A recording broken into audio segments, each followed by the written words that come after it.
अस्सलाम वालेकुम नाज़रीन, मुझे मियां इमरान अरशद कहते हैं और आपका मशकूर हूं कि आपने खसूसी तौर पर वक्त निकाला ये वीडियो देखने के लिए।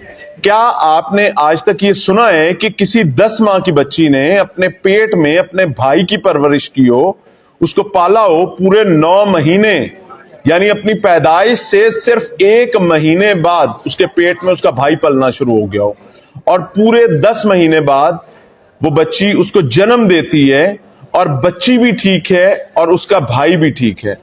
इसे कहते हैं कि अल्लाह ताला को उसकी निशानियों से पहचाना जा सकता है। मैंने और आपने रब को देखा नहीं है, लेकिन हमारा ईमान यही है कि हम उसको उसके निशानियों से पहचानते हैं। तो ये वाकया जो है ये दुनिया के किसी और खिते का नहीं बल्कि पाकिस्तान का है। पाकिस्तान का इलाका है सादिकाबाद।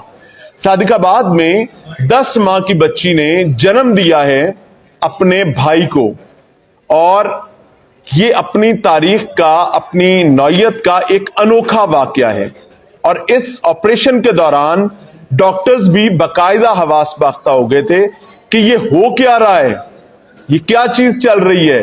होता कुछ यूं है कि एक बच्ची सादिकाबाद में पैदा होती है और पैदाइश से सिर्फ 1 महीने बाद उसके पेट में दर्द रहने लगती है। मेडिकल टर्म में इसको पेन एब्डोमेन और मैस एब्डोमेन कहा जाता है, यानी उसके पेट में कुछ ऐसा है जो उसको तकलीफ दे रहा है। जब उसके अल्ट्रासाउंड्स किए गए, उसकी पूरे तकरीबन 9 माह उस बच्ची का ट्रीटमेंट चलता रहा और इस ट्रीटमेंट के दौरान तमाम डॉक्टर्स ये समझ रहे थे कि शायद इस बच्ची के पेट में रसौली है। बहरहाल जब वो 10 माह की होती है तो उसको सादिकाबाद के एक निजी हॉस्पिटल बख्तावर मेमोरियल हॉस्पिटल में ले जाया जाता है, जहां डॉक्टर मुश्ताक अहमद मलिक इस बच्ची का ट्रीटमेंट शुरू करते हैं। अब doctor Mushtaq Ahmed Malik child specialist भी हैं और पीडियाट्रिक सर्जन भी हैं। डॉक्टर मुश्ताक भी अल्ट्रासाउंड्स की रिपोर्ट देखकर यही समझते हैं कि ये बच्ची जो है, इसको पेन एब्डोमेन और मैस एब्डोमेन का मसला है और इसके पेट में रसौली है और रसौली के साथ पानी की झिल्ली मौजूद है। जिस वक्त बच्ची का ऑपरेशन होता है, यह ऑपरेशन 2 घंटे जारी रहता है और ऑपरेशन के दौरान डॉक्टर्स को इस बात का पता चलता है कि ये दरअसल कोई रसौली या पानी की झिल्ली नहीं है, ये बच्ची के पेट में एक और बच्चा जो है वो पल रहा था और अब वो बच्चा जो है वो अपनी हयात की जानिब बढ़ रहा है। ये एक मुख्तलिफ, मुश्किल और आसाब शिकन ऑपरेशन था। बहरहाल अल्लाह का करम ये हुआ कि ये ऑपरेशन कामयाब रहा, बच्ची भी जिंदा है और उसके पेट से पैदा होने वाला उसका भाई भी जिंदा है। और अब आपको कंफ्यूज हो गए होंगे कि एक बच्ची के पेट से पैदा होने वाला उसका भाई कैसे हो सकता है। इस पे भी आपको बताऊंगा, इसकी बाकायदा एक हिस्ट्री है। बच्ची का वालिद बताता है कि पैदाइश के 1 माह बाद से बच्ची के पेट में दर्द रहना मामूल था। उसका ट्रीटमेंट भी करवाया और ट्रीटमेंट के बावजूद मसला हल नहीं हो रहा था। इवेंचुअली अब आकर पता चला कि ये तो कुछ और ही मामला था।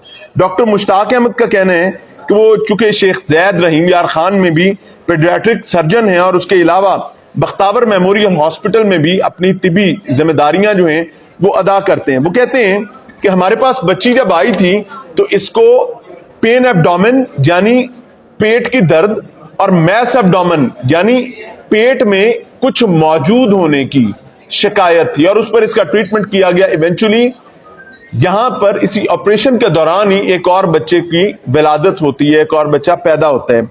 डॉक्टर साहब ने इस पर बताया कि नाउज़ुबिल्लाह अल्लाह ना करे, अमूमी तौर पर बच्चों को बहुत सारे मसाइल का सामना करना पड़ता है मुआशरे में, और ये कोई ऐसा मसला नहीं था कि बच्ची किसी ऐसी तकलीफ का शिकार हुई थी, बल्कि इसको फ्यूटस इन फिटो, अगर मैं कोई गलती कर बैठूं तो मुझे माफ कीजिएगा, फ्यूटस इन फिटो के नाम से इस डिजीज को, इस मर्ज को एक एब्नॉर्मल डिलीवरी को कहा जाता है। अब इसमें होता यह है कि जैसे जुड़वा बहन भाई पैदा होते हैं, इसी तरीके से बजाय जुड़वा पैदा होने के दूसरा उसका भाई जो है, जो उसी के बाप की औलाद थी, वो उसके पेट में पलना शुरू हो गया। और ये दुनिया में तकरीबन 100 के करीब वाकयात हो चुके हैं। और फ्यूटस इन फिटो का पहला वाकया जो है 1945 में रिकॉर्ड किया गया था। माजी में ऐसा कुछ था नहीं था, वल्लाहु आलम, लेकिन 1945 में इस वाकये को पहली दफा रिकॉर्ड किया गया था। تو میں آج صرف اتنا کہنا چاہوں گا کہ فَبِأَيِّ آلَاءِ رَبِّكُمَا تُكَذِّبَانِ، اور تم اللہ کی کس کس نعمت کو بھلاؤ گے، ٹھکراؤ گے. پرابلم از دیٹ کہ یہ اللہ تعالیٰ کی نشانیاں ہیں اور ہمیں اس سے سیکھنے اور سمجھنے کی ضرورت ہے. کمنٹ سیکشن آپ کے پاس ہے، اپنی رائے سے آگاہ کیجیے گا. اجازت چاہیں گے. السلام علیکم.